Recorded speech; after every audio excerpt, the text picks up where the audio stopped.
திருக்குறளும் சனாதன தர்மமும் ஒன்றுதான் என்பதை உரிய ஆதாரத்துடன் நிரூபிக்கும் பதிவு. திருக்குறள் அதிகாரம் 3 நீத்தார் பெருமை, துறவிகளின் பெருமை.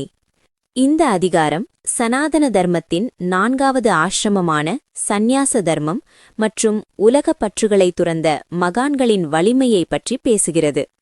திருக்குறள் பாடல் 21. ஒழுக்கத்து நீத்தார் பெருமை, விழுப்பத்து வேண்டும் எனும் உலகின் நடை.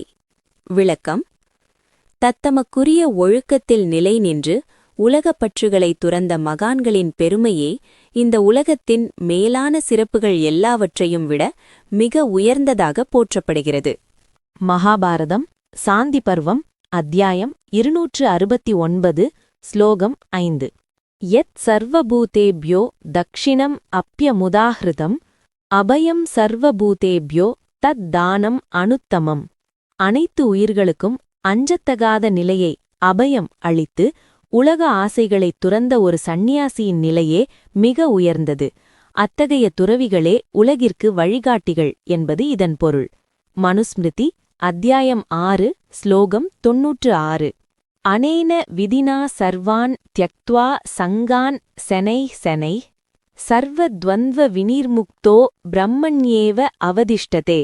மெல்ல மெல்ல உலக பற்றுகள் அனைத்தையும் துறந்து இன்பத் துன்பம் போன்ற இரட்டைகளைக் கடந்த துறவி பிரம்மத்திலேயே, அதாவது இறைவனில் நிலை பெறுகிறார். அத்தகைய மகான்களின் பெருமை அளவிடற்கரியது. திருக்குறளும் சனாதன தர்மமும் ஒருமைப்பாடு. வள்ளுவர் ஒழுக்கத்து நீத்தார் என்று குறிப்பிடுவது சனாதன தர்மம் வலியுறுத்தும் வர்ணாசிரம தர்மத்தில் சந்நியாச ஆசிரமத்திற்குரிய ஒழுக்கங்களை கடைப்பிடிப்பவர்களை குறிக்கிறது.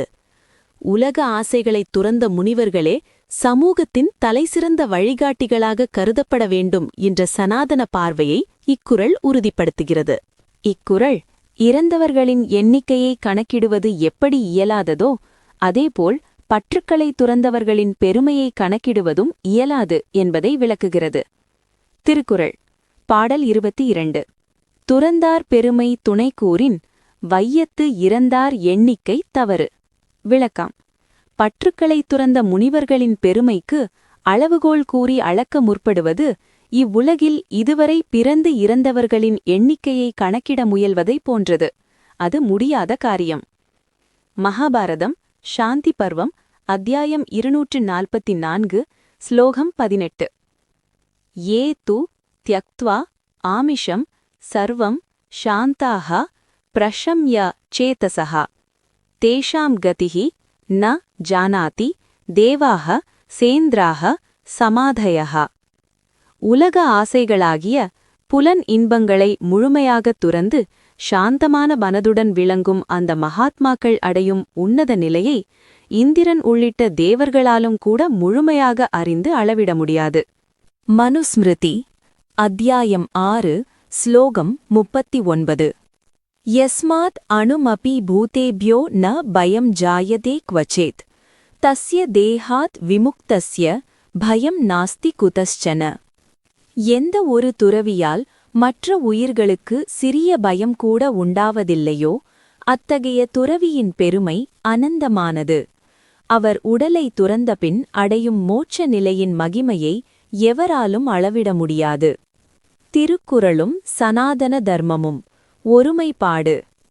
துறவிகளின் பெருமையை அளவிட முடியாது என்ற வள்ளுவரின் கருத்து சனாதன தர்மம் சந்நியாசிகளை நிர்வாண அல்லது பிரம்ம நிலையில் வைத்து போற்றுவதோடு ஒத்துப்போகிறது. ஒரு சந்நியாசி என்பவர் உலகக் கணக்குகளுக்கு அப்பாற்பட்டவர். உலகப் பற்றை நீக்கியவர் எல்லையற்ற பிரம்மத்துடன் ஒன்றிவிடுவதால் அவரது பெருமை எண்ணற்றது, அதாவது அனந்தம் என்ற வேதகால தத்துவத்தையே இக்குறள் முன்மொழிகிறது.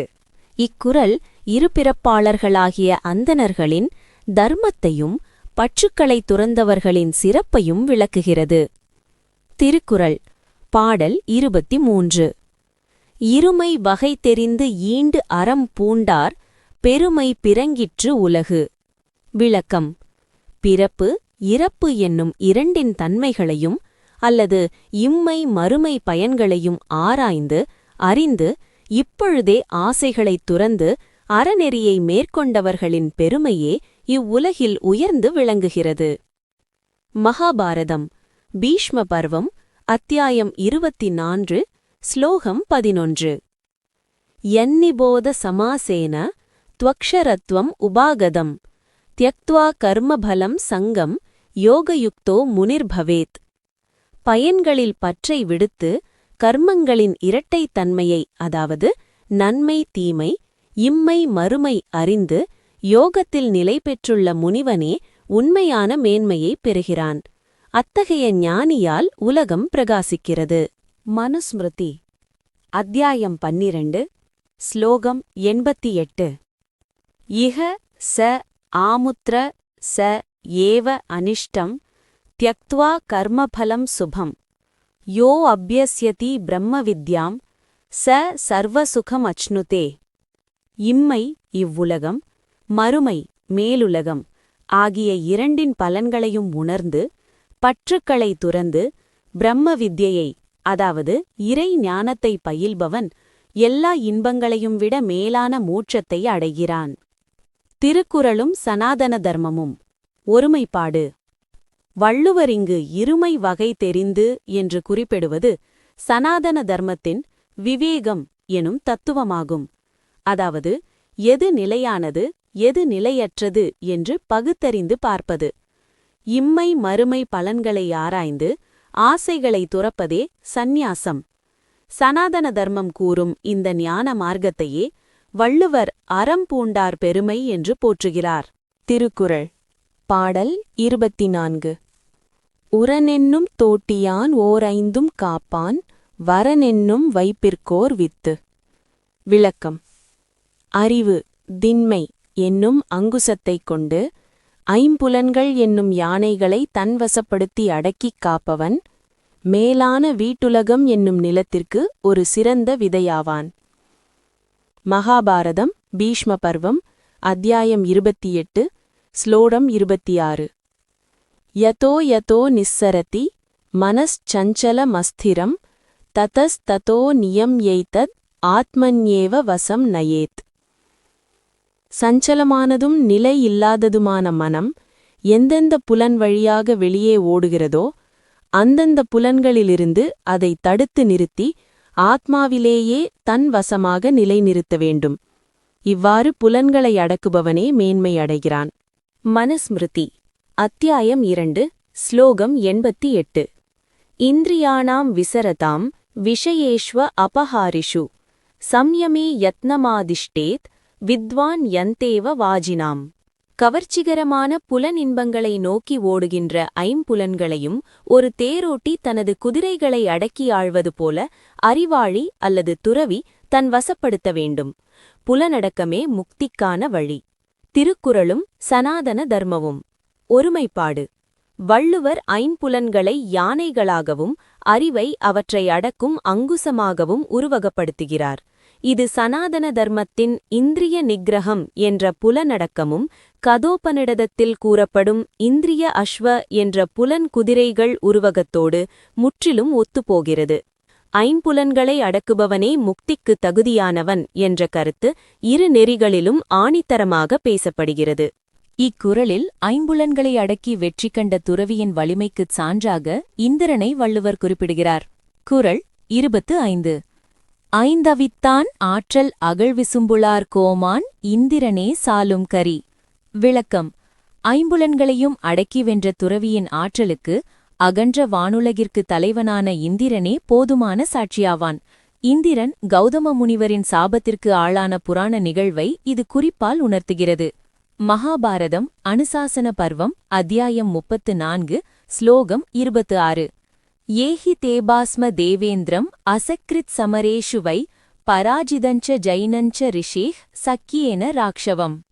தவ வலிமை மிக்க ரிஷிகளின் சினம் மற்றும் சாபத்திற்கு முன்னால் தேவர்களின் தலைவனான இந்திரன் கூட பல முறை தோற்றுப் போயிருக்கிறான்.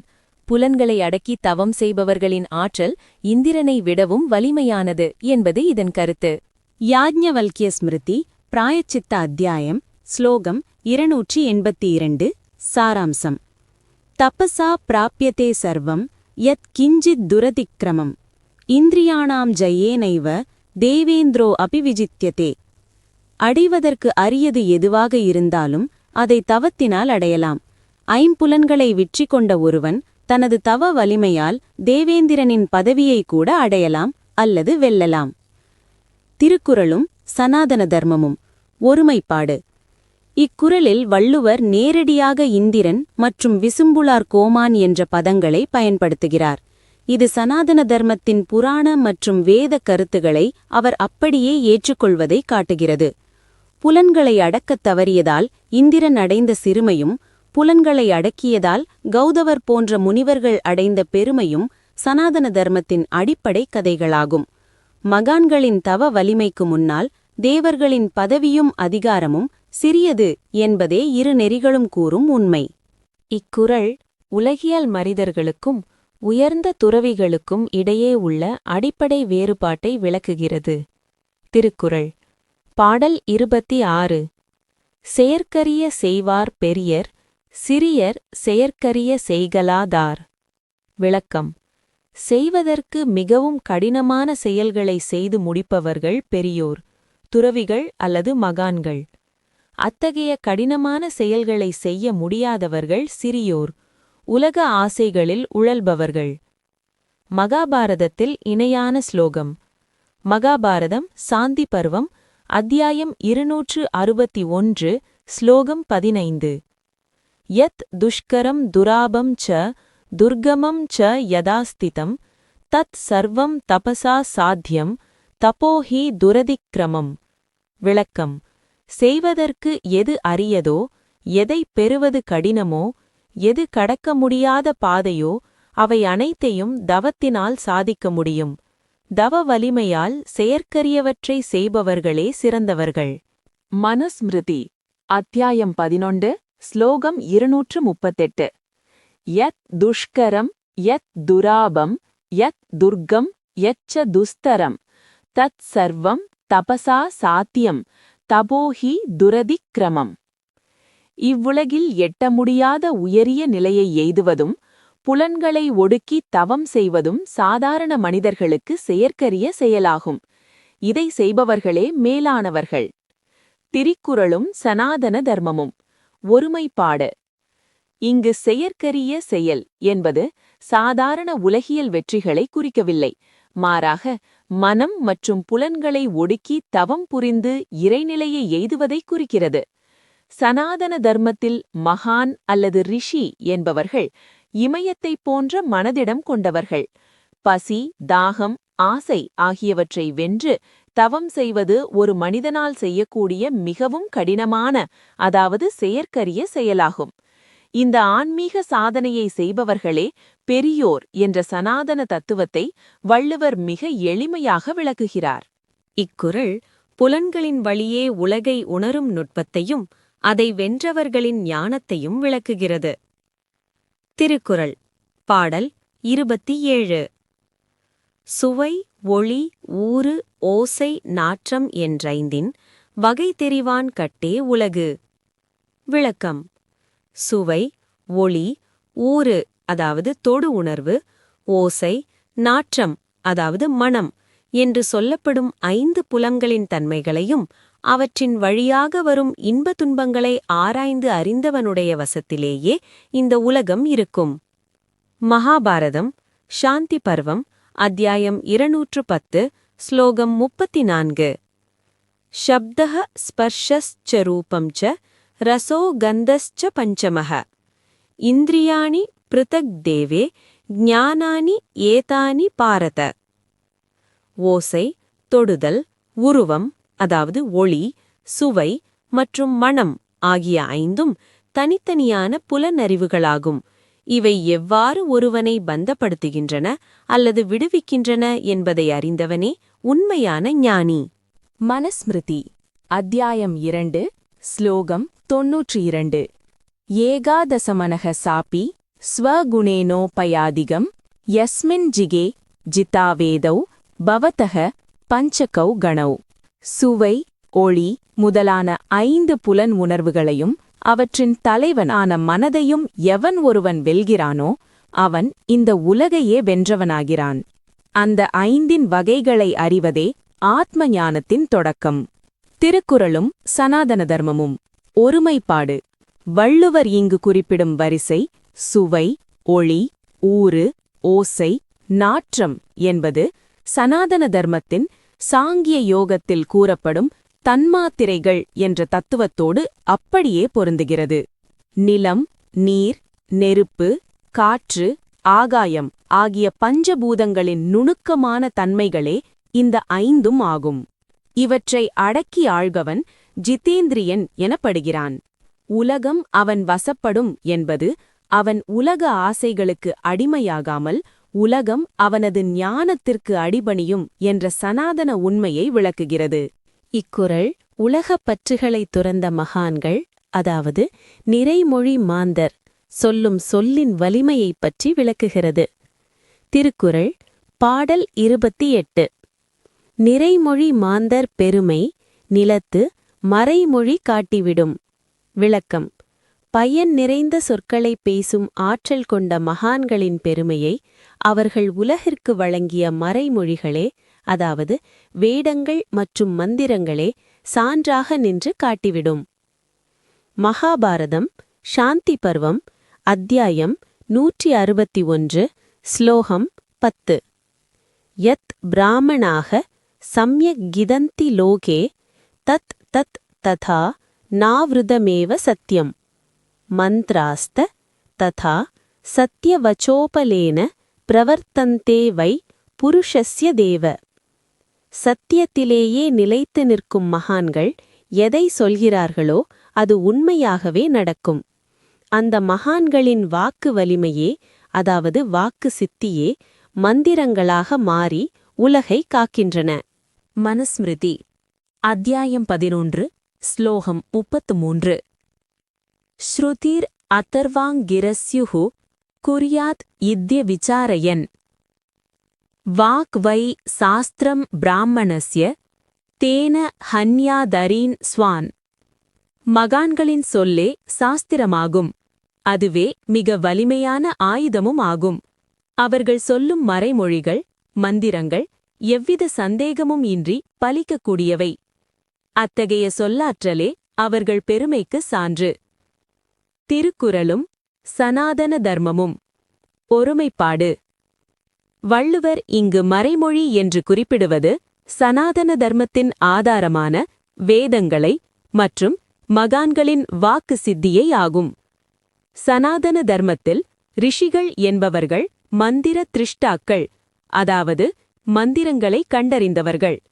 அவர்கள் வாயால் உதிர்க்கும் வார்த்தைகள் எப்பொழுதும் பொய்க்காது என்பது சத்யவாக் தத்துவமாகும். மகான்களின் மகிமையை தெரிந்து கொள்ள வேறு எங்கும் செல்ல வேண்டாம், அவர்கள் அருளிய மந்திரங்களின் ஆற்றலை பார்த்தாலே போதும் என்ற வள்ளுவரின் கருத்து வேத நெறியோடு அப்படியே பொருந்துகிறது. இக்குறள் குணத்தினால் உயர்ந்த மகான்கள் ஒரு நிமிடம் சினம் கொண்டால் அந்த சினத்தை தாங்கும் வலிமை யாருக்கும் இல்லை என்பதை விளக்குகிறது. திருக்குறள் பாடல் 29. குணமென்னும் குன்றேறி நின்றார் வெகுளி கணமேயும் காத்தல் அரிது. விளக்கம். நற்குணங்களாகிய குன்றின்மேல் ஏறி நின்ற மகான்கள், துறவிகள் ஒருவேளை சினம் கொள்வார்களானால் அந்த சினத்திலிருந்து ஒரு கணநேரம் கூட யாராலும் தப்பித்துக் கொள்ள முடியாது. அவர்களது சாபம் அல்லது சினம் அத்தனை வலிமையானது. மகாபாரதம் வனப்பர்வம் அத்தியாயம் 2 ஸ்லோகம் 34. ஏஷாம் கோபஹ பிரசாதஸ்ச பிரத்யக்ஷஹ க்ஷணத்ருஷ்யதே தபசா தேஹி சம்யுக்தாக சாபானுகிரஹணே க்ஷமாக. யார் ஒருவரிடம் கோபமும் அருளும் அந்த ஒரு கணத்திலேயே நேரில் வெளிப்படுகிறதோ அவர்கள் தவ வலிமை மிக்கவர்கள். அவர்கள் சாபம் கொடுக்கவும் சினம் அருள் பாலிக்கவும் வல்லமை படைத்தவர்கள். மனுஸ்மிருதி அத்தியாயம் 9 ஸ்லோகம் 313. யோஹயே நான் பிருத்வீன் குர்யாத் அக்ருத்வீன் யச்ச சாவகான் யச்சான் யான் தேவதான் குர்யாத் கோஹி தஸ்ய ரிதிம் கிருணேத். யார் ஒருவர் தனது சினத்தினால் உலகையே சாம்பலாக்க வல்லவரோ தேவர்களையே மாற்றியமைக்க வல்லவரோ அத்தகைய தவ வலிமை மிக்க பிராமணர்களை, மகான்களை யாரால் எதிர்க்க முடியும்? அவர்களது கோபம் தாங்குணாதது. திருக்குறளும் சனாதன தர்மமும். ஒருமைப்பாடு. இக்குறள் சனாதன தர்மத்தில் கூறப்படும் தபோபலம் மற்றும் வாக் சித்தி ஆகியவற்றை அடிக்கோடிட்டு காட்டுகிறது. விஸ்வாமித்ரர், துர்வாசர் போன்ற முனிவர்களின் சினம் உலகையே அசைக்கும் வல்லமை கொண்டது என்பது புராணங்கள் நமக்கு காட்டும் உண்மை. குணமென்னும் குன்றேறி நின்றார் என்று வள்ளுவர் கூறுவது அவர்கள் எப்போதுமே சினப்பவர்கள் அல்ல, ஆனால் தர்மத்திற்கு இழுக்கு வரும்போது அவர்கள் கொள்ளும் தார்மீக கோபம் எவராலும் வெல்லப்பட முடியாது என்ற சனாதன கருத்தை உறுதிப்படுத்துகிறது. இக்குறள் அந்தணன் என்ற சொல்லுக்கு மிக உன்னதமான இலக்கணத்தை வகுத்துக் காட்டுகிறது. திருக்குறள் பாடல் 30. அந்தணன் என்போர் அறவோர் மற்ற எவ்வுயிர்க்கும் செந்தன்மை பூண்டொழுகலான். விளக்கம்: எல்லா உயிர்களிடத்தும் கருணை கொண்டு அறநெறியில் நடப்பவர்களே உண்மையான அந்தணர்கள் ஆவர். ஜாதியால் அல்லாமல் குணம் மற்றும் கருணையால் மட்டுமே ஒருவன் அந்தணனாகிறான் என்பதை வள்ளுவர் இங்கு உறுதிப்படுத்துகிறார். மகாபாரதம் வனபர்வம் அத்தியாயம் 180 ஸ்லோகம் 21. நிர்விசேஷம் யதா பிரம்மா சர்வபூதேஷு திஷ்டதி ததா ய சர்வபூதானாம் மைத்ரஹ பிராமண உச்யதே. எவ்வாறு பிரம்மம் அதாவது இறைவன் அனைத்து உயிர்களிடத்தும் பாகுபாடின்றி இருக்கிறதோ அவ்வாறே எவர் ஒருவர் அனைத்து உயிர்களிடத்தும் நட்புடனும் கருணையுடனும் அதாவது மைத்ரஹ இருக்கிறாரோ அவரே உண்மையான பிராமணன் அதாவது அந்தணன் என்று அழைக்கப்படுகிறார். மனுஸ்மிருதி அத்தியாயம் 4 ஸ்லோகம் 246. ஏ அஹிம்சகः சர்வபூதானாம் அத்ரோஹோ தயாலுஹு சஹ ஹி விப்ரோ வினிர்முத்தஹ சர்வான் தர்மான் சமச்னுதே. எந்த உயிர்க்கும் தீங்கு செய்யாதவனாகவும் வஞ்சனையற்றவனாகவும் கருணை மிக்குவனாகவும் இருப்பவனே சிறந்த விப்ரன் அதாவது அந்தணன். அவனே எல்லா தர்மங்களையும் உணர்ந்தவனாகிறான். திருக்குறளும் சனாதன தர்மமும் ஒருமைப்பாடு. வள்ளுவர் இங்கு அந்தணன் என்பதற்கு வழங்கும் விளக்கம் சனாதன தர்மத்தின் சர்வபூதஹிதம் எல்லா உயிர்களின் நலம் என்ற கொள்கையோடு முழுமையாக ஊன்றிப்போகிறது. பிறப்பினால் அந்தணன் என்பதை விட ஒழுக்கத்தினாலும் கருணையினாலும் ஒருவன் அடையும் ஆன்மீக உயர்வையே சனாதன தர்மமும் போற்றுகிறது. அறவோர் என்று வள்ளுவர் குறிப்பிடுவது தர்மத்தையே தனது வாழ்வாகக் கொண்ட சந்நியாசிகளை ஆகும். இதன் மூலம் நீத்தார் பெருமை அதிகாரம் முழுமை பெற்றது. இந்த அத்தியாயத்தின் நிறைவுரை. அதிகாரங்களின் வைப்புமுறை. சனாதன தர்மத்தின் படிநிலை விளக்கம். திருவள்ளுவர் தனது நூலைத் தொடங்கும்போது கையாண்ட வரிசை முறை ஒரு தற்செயலான நிகழ்வல்ல. அது சனாதன தர்மம் உலகை நோக்கும் பார்வையின் சாராம்சம். 1. கடவுள் வாழ்த்து. பரம்பொருள் த சுப்ரீம் பீயிங். சனாதன தர்மம் ஏகம் சத் என்று பரபிரம்மத்தை முதன்மையாக வைக்கிறது. வள்ளுவரும் அதிபகவன் முதற்றே உலகு என்று முதல் அதிகாரத்தில் அந்த முழுமுதற் கடவுளை வைத்தார். இது அனைத்திற்கும் மூலமான நித்திய பொருளை வணங்குவதாகும். இது சனாதன தர்மத்தின் உபாசனை அல்லது பக்தி நிலையின் உச்சம். 2. வான் சிறப்பு. தேவர்கள் மற்றும் இயற்கை த செலஸ்டியல் ஹையரார்கி. இறைவனுக்கு அடுத்தபடியாக இந்த பிரபஞ்சத்தை வழிநடத்தும் சக்திகளாக சனாதன தர்மம் தேவர்களை இந்திரன், வருடன், அக்னி ஐ முன்வைக்கிறது. வானில் வாழும் தேவர்கள் யாகத்தினால் மகிழ்ந்து மழையை பொழிகிறார்கள். வள்ளுவர் 2ஆம் அதிகாரத்தில் மழையை பாடுவதன் மூலம் அந்த தேவர்களின் அருளாசியால் பூமி இயங்குவதை குறிப்பால் உணர்த்துகிறார். 18வது குறளில் அவர் பயன்படுத்திய வானோர்க்கும் என்ற சொல் தேவர்களுக்கும் மனிதர்களுக்கும் இடையிலான அந்த யாகத் தொடர்பை உறுதிப்படுத்துகிறது. இது சனாதன தர்மத்தின் கர்ம காண்டம் யாகங்கள் மற்றும் கடமைகள் பகுதியோடு ஒத்துப்போகிறது. 3. நீத்தார் பெருமை. பூமியில் வாழும் தெய்வங்கள் தி லிவிங் காட்ஸ் ரிஷிஸ். கடவுள் மேலுலகில் இருக்கிறார், தேவர்கள் அந்தரத்தில் இருக்கிறார்கள். ஆனால் பூமியில் வாழும் மனிதர்களுக்கு கண்கண்ட தெய்வமாக விளங்குபவர்கள் யார்? அவர்களே நீத்தார் எனப்படும் துறவிகள். சனாதன தர்மத்தின் சந்நியாச ஆசிரமம் என்பது வாழ்வின் இறுதி லட்சியமான மோக்ஷத்தை நோக்கியது. 25வது குறளில் ஒரு துறவியின் சாபத்திற்கு தேவர்களின் தலைவனான இந்திரனே அஞ்சினான் என்று கூறுவதன் மூலம் இறைவனை உணர்ந்த ஒரு மகான் ரிஷி தேவர்களையும் விட ஆற்றல் மிக்கவர் என்பதை வள்ளுவர் காட்டுகிறார். இது சனாதன தர்மத்தின் ஞான காண்டம், புலன்களை வென்று பிரம்மத்தை அறிதல் பகுதியை பிரதிபலிக்கிறது. திருவள்ளுவர் வகுத்த இந்த வரிசை அமைப்பானது சனாதன தர்மத்தின் 3 முக்கிய நிலைகளை தெளிவாக விளக்குகிறது. முதலாவதாக, கடவுள் வாழ்த்து அதிகாரத்தின் மூலம் பிரபஞ்சத்தின் ஆதி மூலமான பரம்பொருளை பற்றி விளக்குகிறார். இது சனாதன தர்மத்தின் அடிப்படை தத்துவமான சரணாகதி மற்றும் ஆன்மாவின் இறுதி இலக்கான மோட்சம் ஆகியவற்றை முன்னிலைப்படுத்துகிறது. இரண்டாவதாக, வான் சிறப்பு அதிகாரத்தின் மூலம் மேலுலகிலிருந்து இயற்கையை இயக்கும் தேவர்களின் சிறப்பை குறிப்பிடுகிறார். இது சனாதன தர்மத்தின் தர்மம் மற்றும் யக்னம், அதாவது யாகம் போன்ற கோட்பாடுகளை விளக்குவதோடு உலக இயக்கம் எவ்வாறு தெய்வீக சக்திகளால் நடைபெறுகிறது என்பதை காட்டுகிறது. மூன்றாவதாக, நீத்தார் பெருமை அதிகாரத்தின் மூலம் மண்ணுலகில் வாழ்ந்தபடி இறைவனை உணர்ந்த முனிவர்களின் ஆற்றலை பறைசாற்றுகிறார்.